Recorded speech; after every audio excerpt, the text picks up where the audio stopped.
Hi, my name is Faith, and I lost my sexual innocence first when I was 5, then when I was 10, when I was 12, and again in my early 20s. And I vowed that one day I'll be a soldier, and when I own my own gun, then I'll come and kill all my offenders. And I hated it when there were happy people around me, because I envied their joy, I envied their happiness.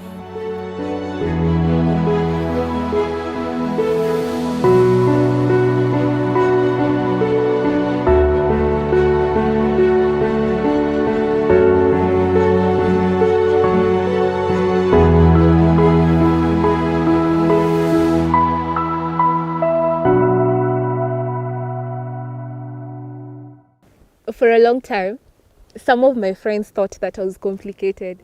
Others felt I was harsh. Some felt that I was unapproachable. And to other people, I appeared to be a happy girl. And so I tried to please the people around me because I didn't want them to know the pain I was going through.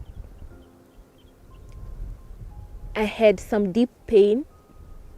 My life felt dark, but I didn't know why. Neither did I know how to express the pain and the darkness I was feeling inside. So I decided to feed people what they wanted and what they enjoyed. That is, became a pleasant person, and I got involved in so many activities in my life. But what struck me about her was she was jolly, very outgoing, very authentic in her friendship. Of course, with that, I was so drawn to her, and I thought, okay, let me get to know this girl. And there, friendship grew. Now, later on, I got to know that behind that jolly face was one who was struggling with many issues. Here was Faith struggling with self-esteem issues. She struggled socially. I guess there were issues to deal with, emotional balance, and just getting to know who she was, some sense of identity of who she was. It was hard for me to tell who I was because I didn't really know who I was. I lived with a constant feeling and desire to die. I couldn't plan for tomorrow, and I hated it when somebody would ask me where I see myself in 5 years to come, because I struggled every day with feelings of inadequacy. So all this was rooted to an experience I had when I was a little girl. So I was 5 and it was an afternoon, and I was home alone and I was asleep. Then some of the children who lived around our estate came calling on me. And when I woke up,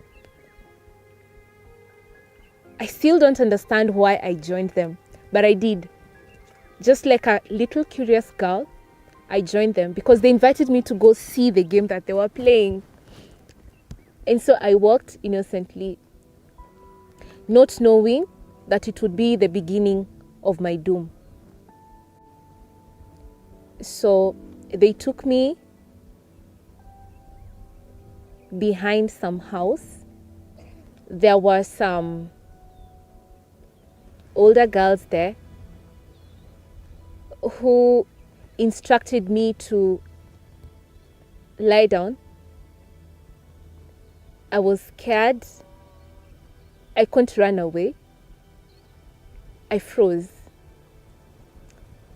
And one of the girls saw that I was delaying, so she demonstrated to show me what I'm supposed to do. And after that, one of them pulled me down. One of the older boys who was around there undressed me. And then 3 older boys robbed me of my sexual innocence. It was painful. I froze. and I began living a life that I wish I never was introduced to. After hurting me, they gave me some money. You see, what is strange is, though it was painful, afterwards there were feelings of pleasure, which I couldn't really explain. But now, what do you call this feeling? And what do you call this urge at 5 years old? What do you tell your parent? You don't even have a name of the pain that you are feeling. You can't even describe it. So it was my big, dark secret. I never thought that God valued me. I never thought He cared so much about me. I felt like a black sheep, and for a long time, I would do things to try and win love or to just feel loved and accepted. When I was abused at 5 years old, I was introduced into a strange world of confusion, pain, anger, guilt, shame, emptiness, helplessness, and a heart full of revenge. So when I was 10, I used to go to school alone. I'd be escorted to the bus stop, and then I would board a public means of transport. What I now understand is that there was this particular gentleman who identified that I was an alone child, because every time we would board the bus, he would be there and he would help me carry my bag. And therefore, that felt really nice. It felt as though he cared. But now one time, the bus was so full, and I was being pushed back and forth when people were passing through the aisle. And so he pulled me away from the aisle to his side, and he made me stand between his legs. It felt weird. I didn't want to, but I stood there anyway. And then he defiled me. Now, this became so confusing. I tried to look around. I tried looking at the faces of the people who were in the bus to try communicate to them, but they couldn't understand my language. And when I alighted from that bus, I was in so much pain. I hated myself even more. I hated life. I felt like trash.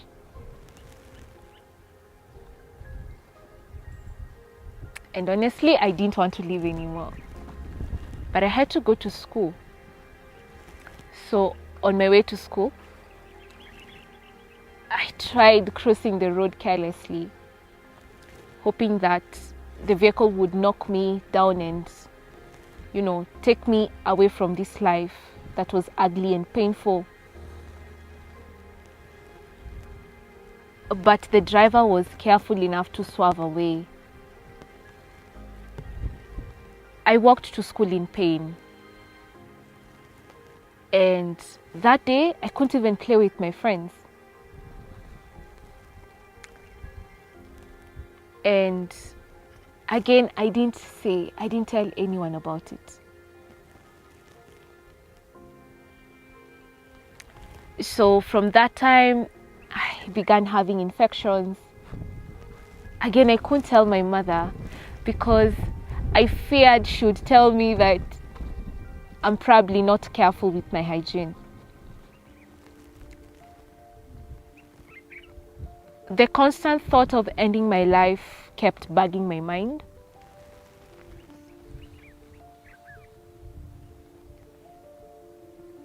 And I had an opportunity one time at home. I remember as a child I was being told that I should not play with medicine, I shouldn't take medicine, which is not mine because I can die. So I used that fact to end my life. But when I swallowed the medication, which was my mother's medication, I wasn't able to swallow it. So I threw up, and I vowed that one day I'll be a soldier. And when I own my own gun, then I'll come and kill all my offenders. So now I became a very bitter child. And I hated it when there were happy people around me, because I envied their joy, I envied their happiness. One time when I was 12, one of my Bible teachers attempted rape on me. I thank God that I was able to run away when he started touching me inappropriately. You see, having your sexual innocence stolen from you once, it sounds bearable. Now another time, and then again, truly I now believed that I was a black sheep. And I also believed that this is something that God had written for me. It's part of the package that he put in my life.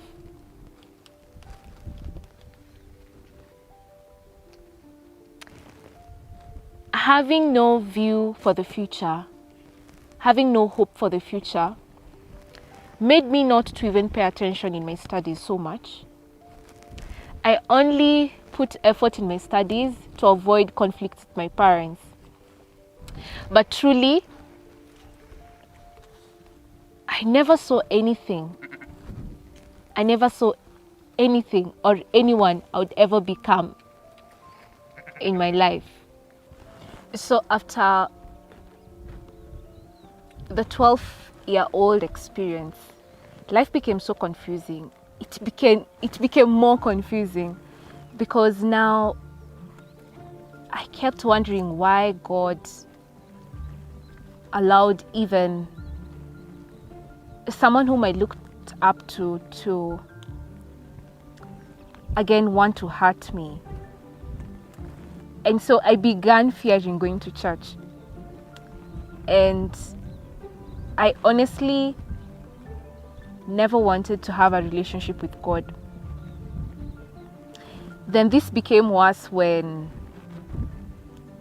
my parents separated when I was 13. Again, I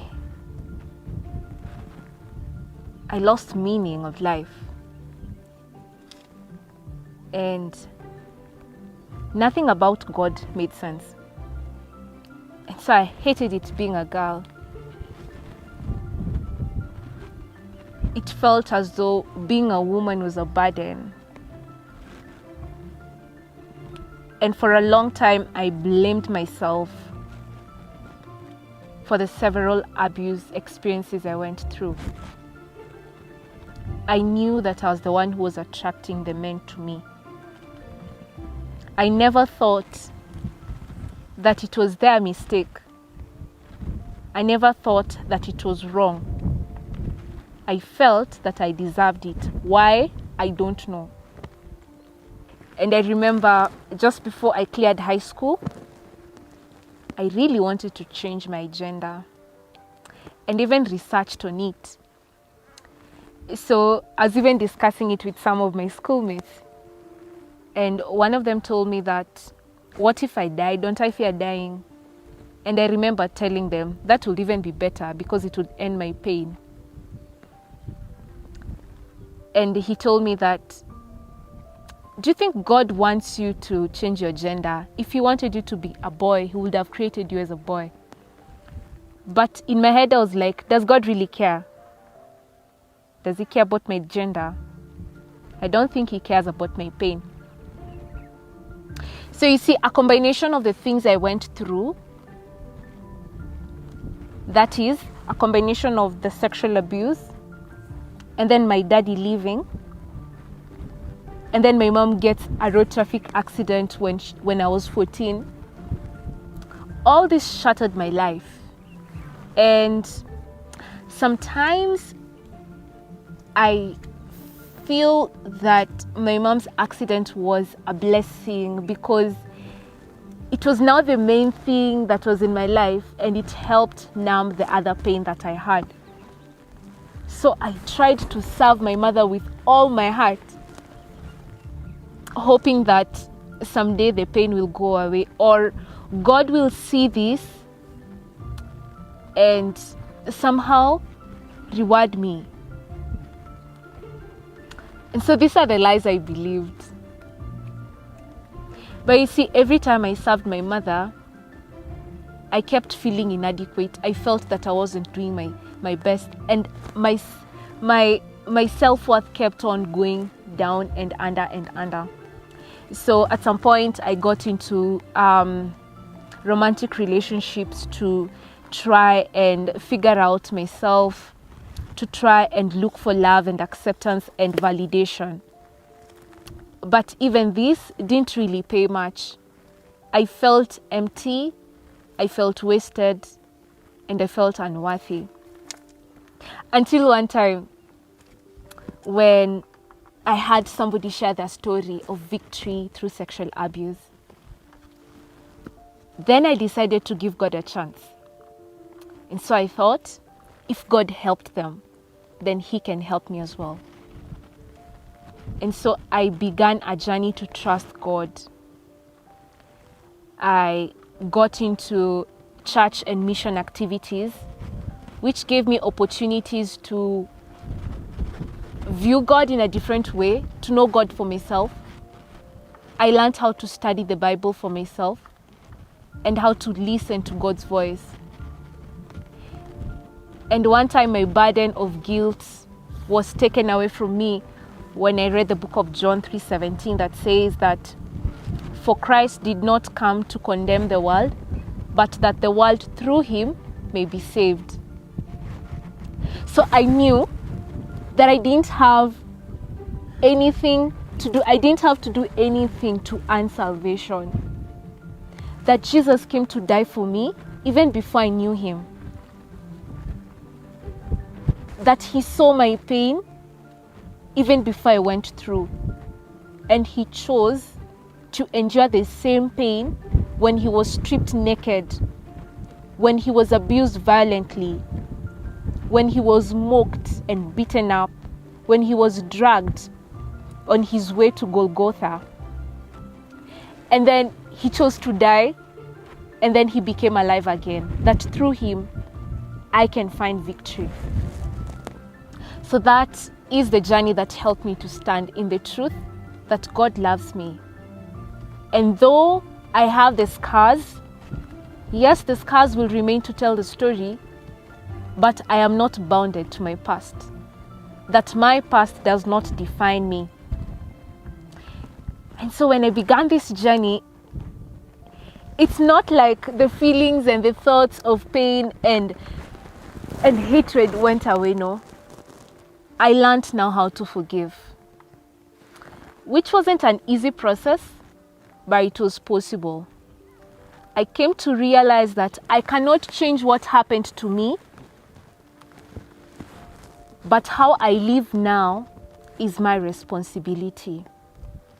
I came to learn that though I have pain, though the memories of the offenses will keep coming, God can give me the strength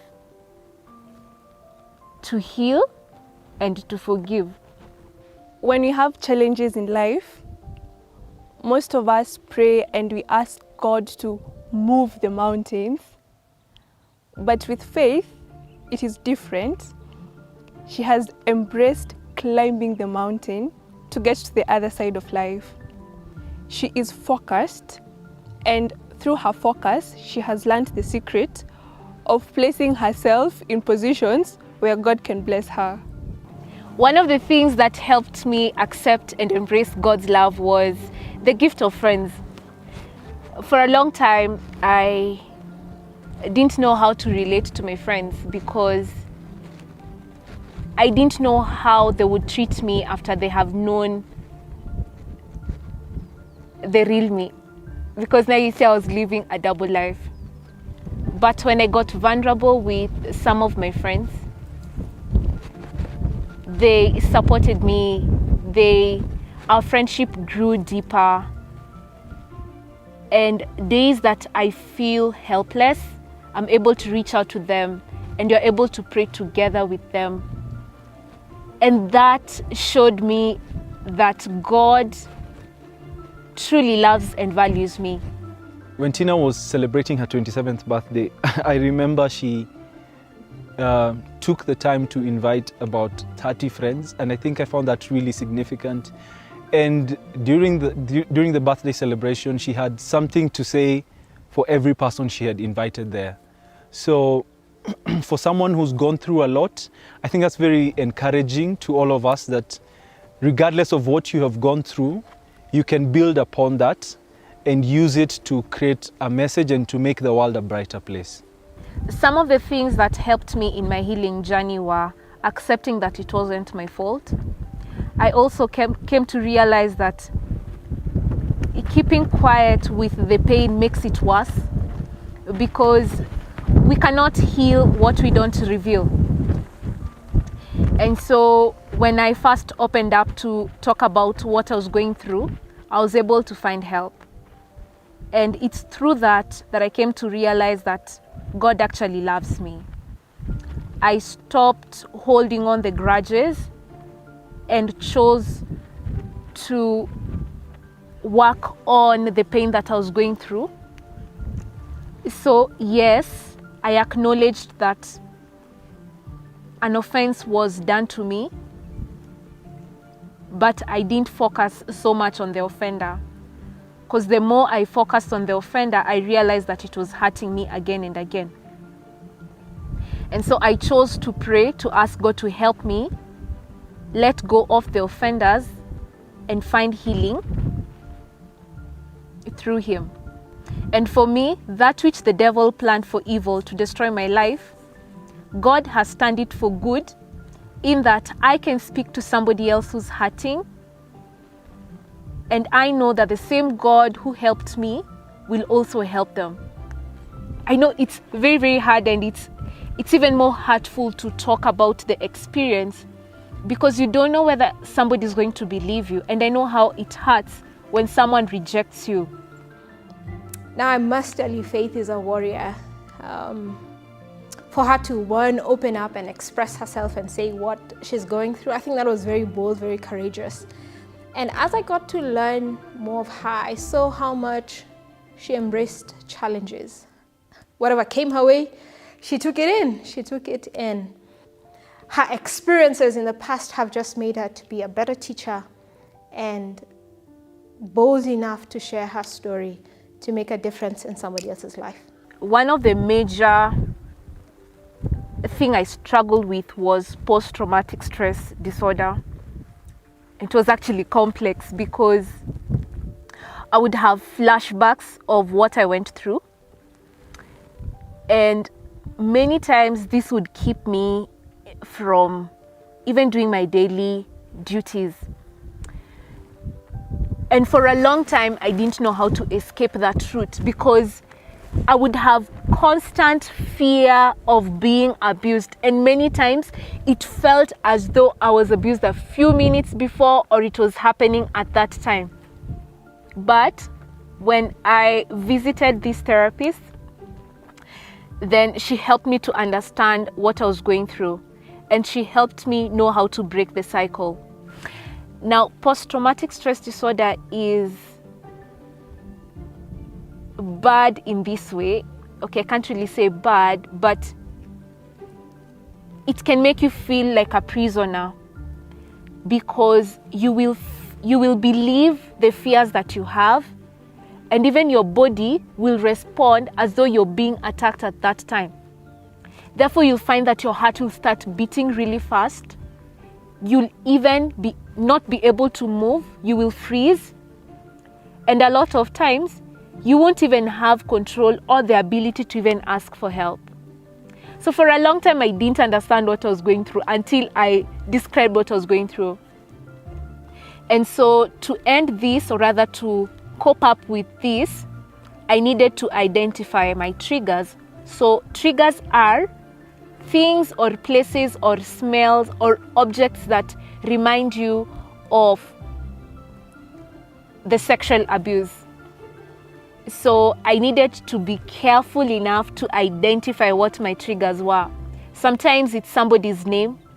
Another time it's when probably a man came to sit next to me. Another time it's just a simple conversation that would bring back all those memories. And so a few things that I was able to do to help me out with that was, one, a change in diet. So I had somebody help me out with that, because when your brain is in constant stress for a long time, then you end up having chemical imbalance, and this can really disadvantage you in viewing life and also in making decisions in life, or even making right choices in life. And so when I had the change of diet, I also had to be serious about exercise. I also had to be intentional about drinking water, sleeping, and just avoiding places and things and objects that I knew were triggering me until I was strong enough to go back to those places. I thought I was the one influencing Faith in so many ways, but truth is, I think I have learned from her to be more embracive of struggles and change. I see how she has picked up most of her self and used that as a stepping stone to somebody who's better. That challenges me every time. And every time she calls me, she's bubbling over. Today, Faith is one of those very strong caregivers. Why? I think because of her struggles in the past, which has made her to be a better person. And I have become a better person because of my interaction with her.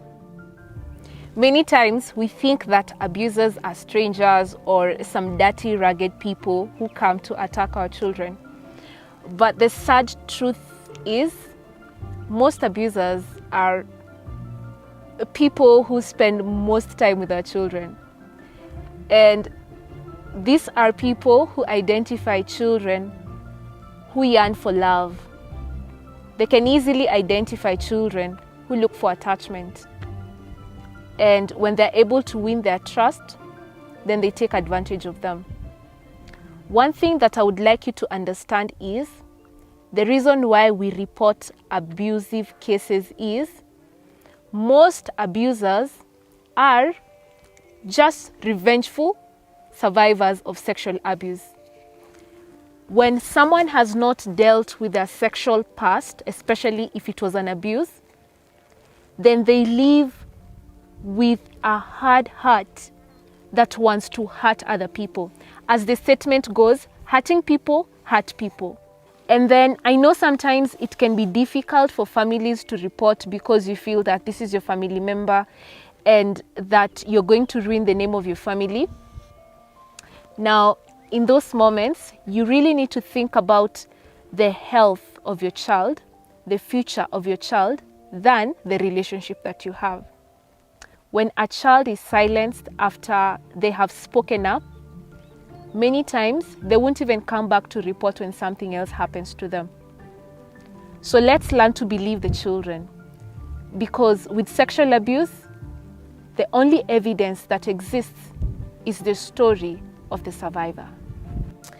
Higher than the highest human thought can be is God's ideal for his children. Faith, God has a plan, a good plan, a perfect plan for your life. I believe God is implementing it in your life because you have allowed him. Allow him still. And may God keep you. I don't know what you are experiencing right now, but if yours was sexual abuse like mine, though your life may seem hard and difficult, though you may feel stuck because you cannot predict the future, or because you can't plan for your future, there's a God in heaven who says that he has good thoughts towards you. Though you may feel as though nobody cares, God cares about you. And if he healed me, then he can heal you.